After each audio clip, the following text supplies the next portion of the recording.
đi, đi nào có bộ mặt này xong chưa? Cắt đi. Đây cái này là cái của thằng Văn Tính Văn Tình ở Hà Nam như này.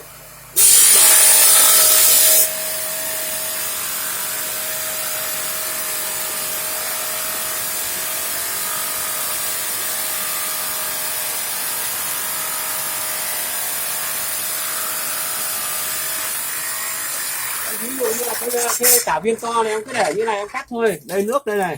Để em cả cái để em cắt là bây giờ thử quay vào đây xem nào, thử quay vào đây xem nào, quay vào đây xem nào. Đấy nhá. Đây đường cắt đẹp nhá. Nhìn đẹp chưa, đẹp chưa? Đây, đây nhìn này độ khít này. Khít chưa? Khít nhá, mép này mép đẹp chưa? Mép rất đẹp nhá. Nhìn này mép đẹp nhá. Đây là cái nửa bên này, còn nửa bên này nữa có để yên đấy. Đây cái nửa bên này nhá. Đẹp không? Có khít không? Khít khịt nhá. Khít khịt nhá. Này đây cái mép đẹp chưa? Mép đẹp nhá. Này khít nhá, không có hở tí nào nhá. Ok, đây là cái đường này, đây là cái gạch 60. Giờ cắt thử viên 80 rồi. Cắt thử viên 80 nhá. Nào cắt viên 80 xem nó thế nào à?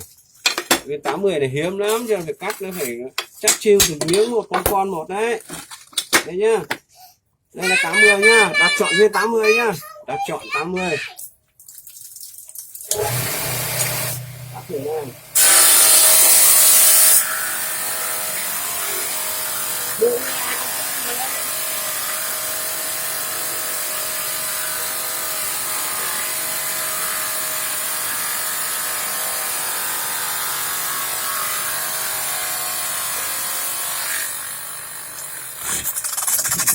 Quay sát vào đây, đây là hai viên cắt này, hai viên cắt và đặt với khít khịt như này này, đây là đấy, hai viên cắt, bây giờ hai viên mới nhá, hai viên mới cắt đây nhá, hai viên mới cắt này, để vào đây nhá, đẹp chưa, đây, đẹp chưa, đấy, nó con nước, bỏ nước nè, đẹp chưa, em nhìn cái mép này có đẹp không, mép này có đẹp không, mép nhá, mép đẹp chưa, đẹp như Kiều Nguyệt Nga nhá, đấy mép nhá, đấy. Đây cái vùng ở đây, đấy, đây là một bên này này,